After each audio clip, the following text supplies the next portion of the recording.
Halo, tetaplah berdoa, sudah besok hari genap 1 bulan. Dan itulah kami sering sekali berdoa buat Pak Freddy, ya Pak Freddy. Nah, benar sudah sembuh nih Pak Freddy. Kapan dinyatakan negatif dari COVID-19? Dinyatakannya sudah sembuh itu tanggal 12 hari Senin. Tanggal 12 Hasil bulan dari PCR tanggal 12 minggu lalu dong, hari Senin minggu lalu. Makanya tunggu lagi seminggu, kemudian baru kemudian bisa dikunjungi, ya kan? Ya, puji Tuhan. Siapa yang sembuhkan? Saya percaya semuanya berkat Tuhan. Bisa kencang suaranya. Siapa yang menyembuhkan? Saya percaya itu semua karena kebaikan Tuhan, perlindungan Tuhan. Haleluya. Bagaimana waktu merasa sesak napas enggak? Apa sih COVID itu yang menderita?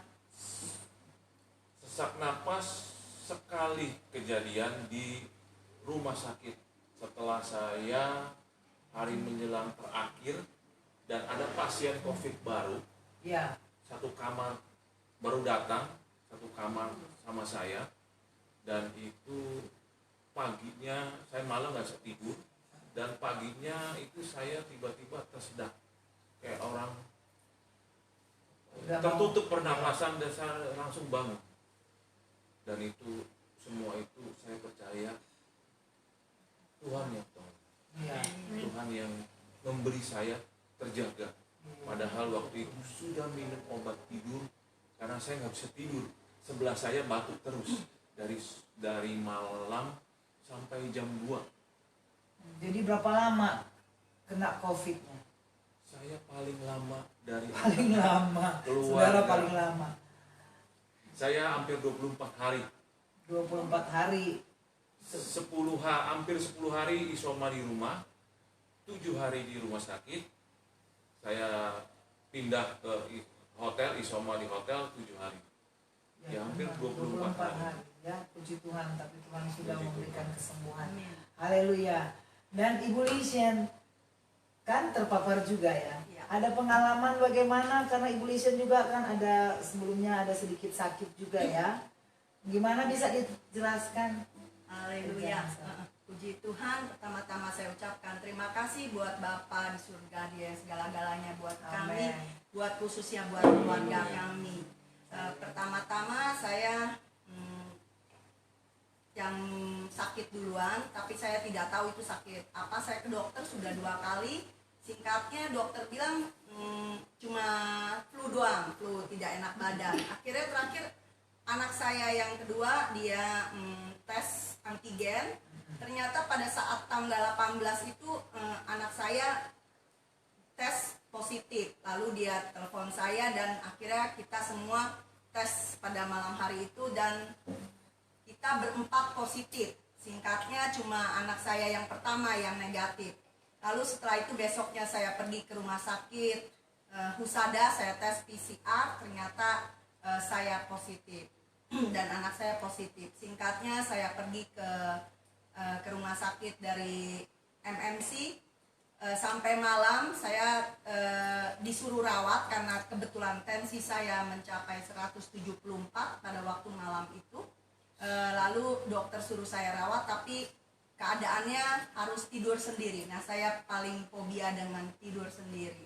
Jadi saya tidak bisa tidur sendiri, tapi pada saat itu keadaan COVID.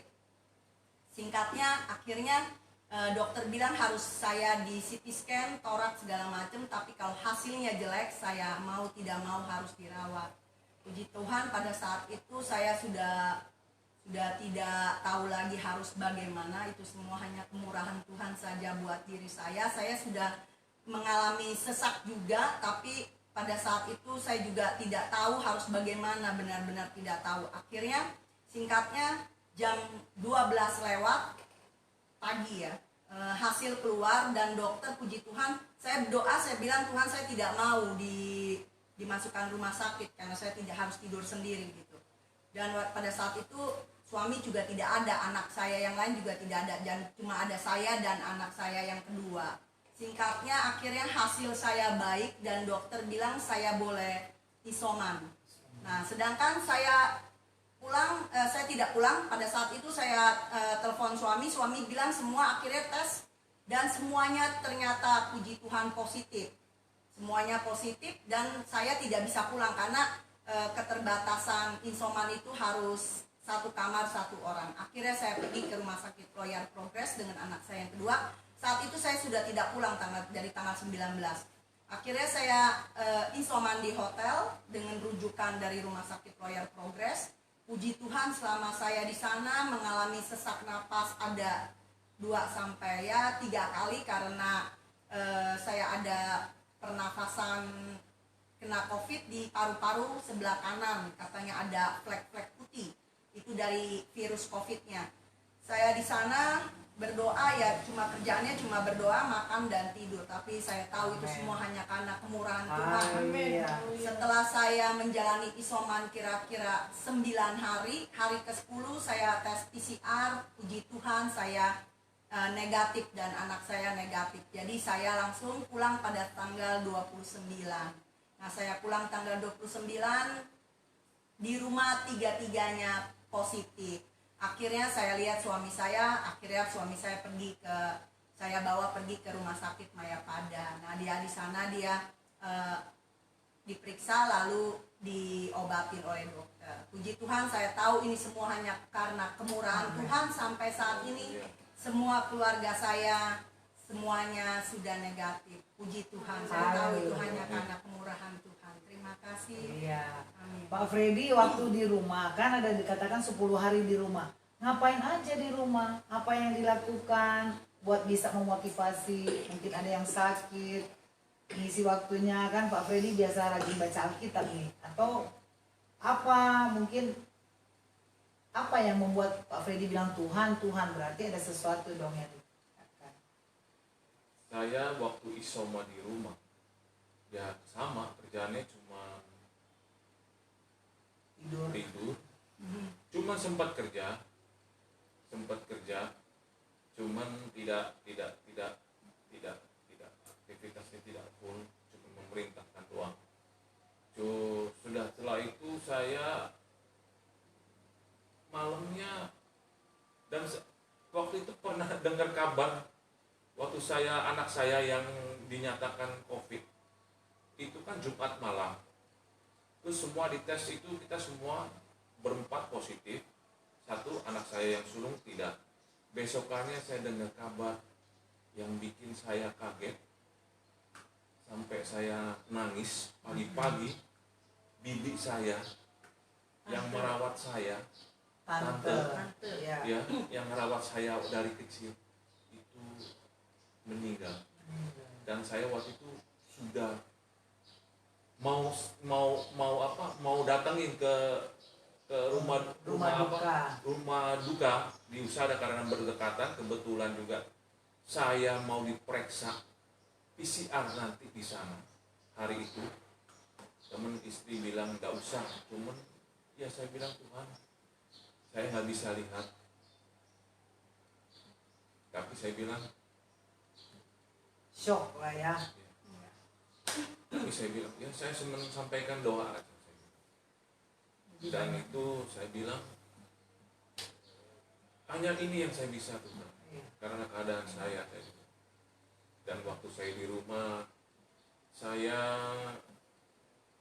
jadi ini juga karena saya obatnya itu kan saya kan dari yang saya tahu dari teman-teman saya juga yang kasih tahu banyak juga yang di grup teman sekolah saya. Kebetulan dia ada teman saya tanya dokter, jadi dia kasih tahu obat. Saya minum, nah aturan minumnya itu saya nggak tahu. Jadi saya minum tuh agak ngaco kalau dibilang, ngawur.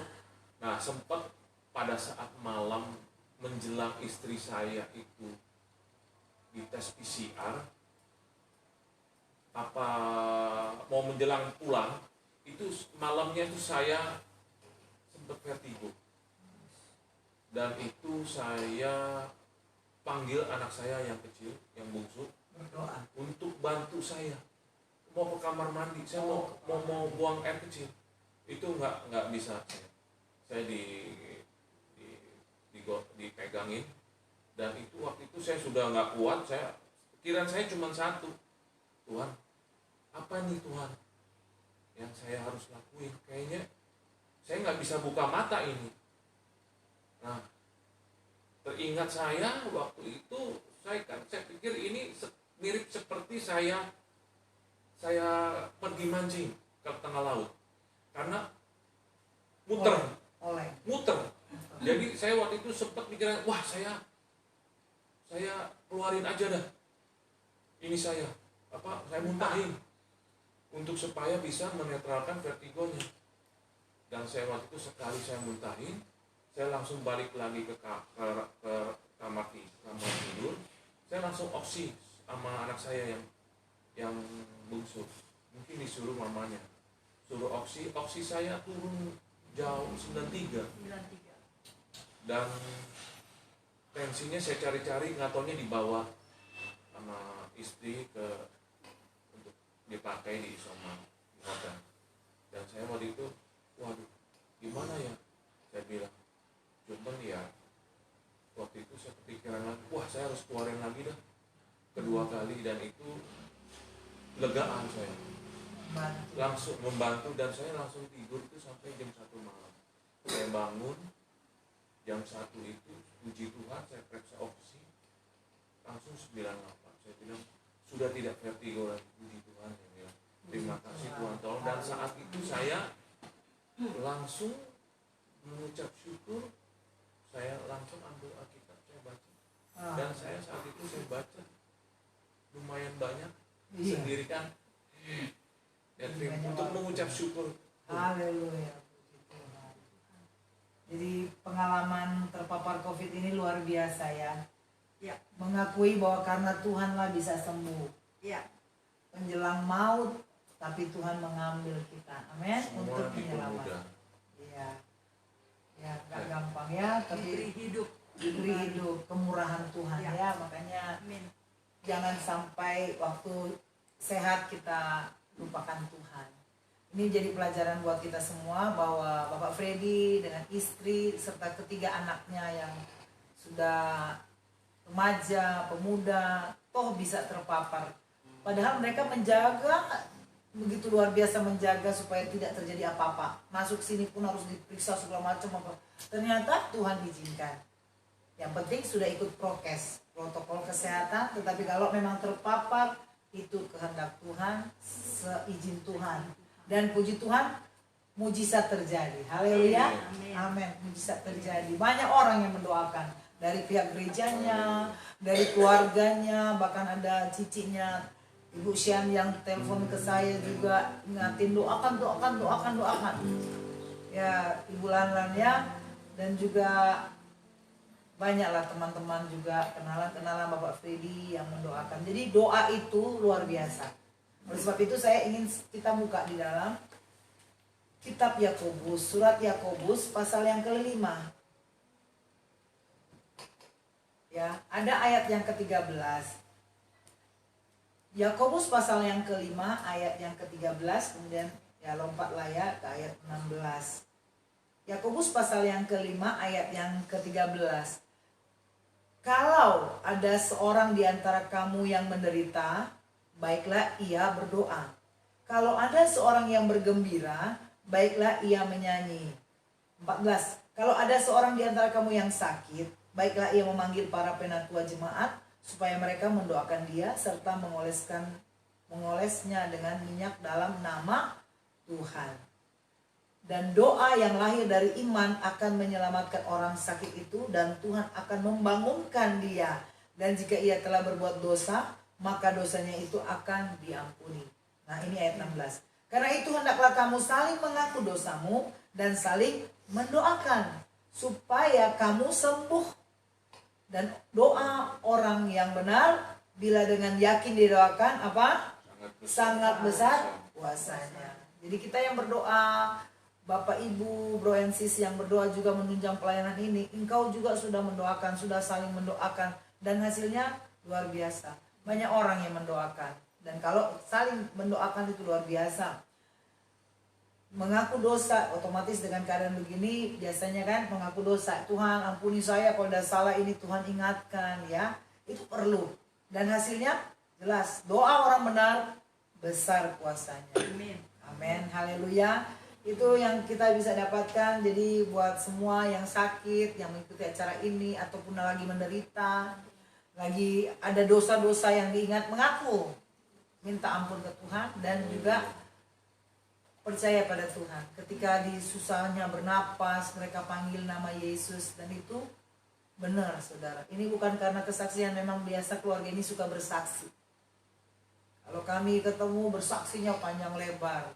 Bapak Freddy pun suka bersaksi. Jadi bukan di setting-setting bersaksi, tapi memang keadaan ini pun semalam saya tidak rencanakan. Ya kan Ibu? Ya, tidak direncanakan. Tadi saya pagi berdoa, saya masih tetap doa puasa. Dan juga ada yang mengikuti doa puasa, baik yang ada di siaran langsung maupun di siaran tunda. Nah, Tuhan beritahu, coba kamu hubungi Ibu Lisha. Oh ya udah, oke, saya hubungi. Kalau dia nggak mau, ya itu urusan saya, sudah lakukan kehendak Tuhan. Pertama dibilang apa tadi? Oh, nggak keburu. Sementara kami punya planning yang lain ya, saudara.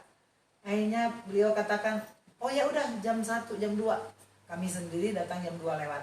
Artinya Tuhan yang men-setting semua ini. Amin. Ini pun pembicaraan saya spontan seperti ini supaya memberitahu bahwa memang Tuhan, tidak ada yang lain yang bisa menolong.